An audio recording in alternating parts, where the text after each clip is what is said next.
திருச்சி ஸ்ரீரங்கத்திற்கு முன்பாக தோன்றியது கால பழமை வாய்ந்த ஒரு திருத்தலம் தான். இது எங்க இருக்கு அப்படின்னு பார்த்தோம்னா, நம்முடைய தமிழகத்தில் கள்ளக்குறிச்சி மாவட்டம் சங்கராபுரம் வட்டத்தில் தென்பெண்ணை ஆற்றினுடைய தென்கரையில் அமைந்திருக்கிறது ஆதி திருவரங்கம். இந்த கோவில் முதல் யுகமாகிய கிருதா யுகத்தில் அமைக்கப்பட்டதாக தல வரலாறு சொல்கிறதுங்க. முதல் யுகம் மற்றும் முதல் அவதாரம் அப்படின்னு சொல்லி பல சிறப்பு அம்சங்களை கொண்டிருப்பதால் இது ஆதி திருவரங்கம், அதாவது முதல் திருவரங்கம் அப்படின்னு சொல்லுவாங்க.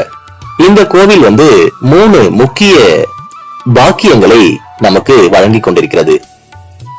வேலை, திருமணம், புத்திர பாக்கியம். இந்த 3மே இங்க இருக்கக்கூடிய இறைவனை வணங்கும் போது இந்த 3ம் நமக்கு கிடைக்கும். இறைவன் அருள் புரிவார். இங்க இருக்கக்கூடிய பெருமாள் பாருங்க, விசேஷமான பெருமாளுங்க. சயன கோலத்தில் காட்சி அளிக்கக்கூடியவர். இதனை நம்ம என்ன சொல்வோம் அப்படின்னா போக சயனம் அப்படின்னு சொல்லுவோம். போகம் அப்படின்னா மகிழ்ச்சி, சந்தோஷம் அப்படின்னு அர்த்தம்.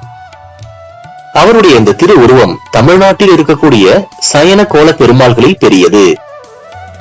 5 தலை கொண்ட ஆதிசேஷன் மீது படுத்திருப்பார். அவருடைய தலையை ஸ்ரீதேவி மடியில் இருக்கும். அவருடைய கால்களில் ஒன்றை பூதேவி பிடித்திருப்பார்.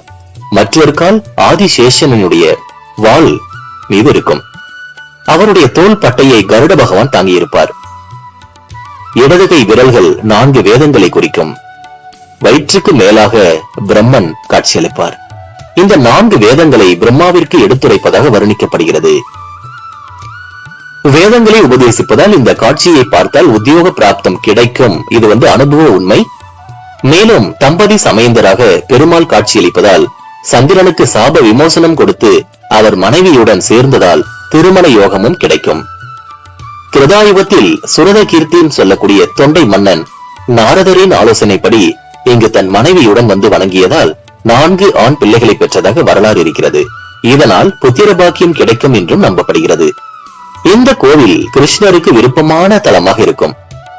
இங்க பாத்தீங்கன்னா கிருஷ்ணர் கொடிமரம் அருகில் உயர்ந்த இடத்தில் தனி சன்னதியில் காட்சியளிக்கிறார். ஒரு கையில வெண்ணையும் மற்றொரு கையில உரியோடும் காட்சி தருவார். பஞ்ச கிருஷ்ணாரண்ய கஷேத்திரத்தில் நடுநாடு என்று சொல்லப்படக்கூடியதுதான் ஆதி திருவரங்கம்.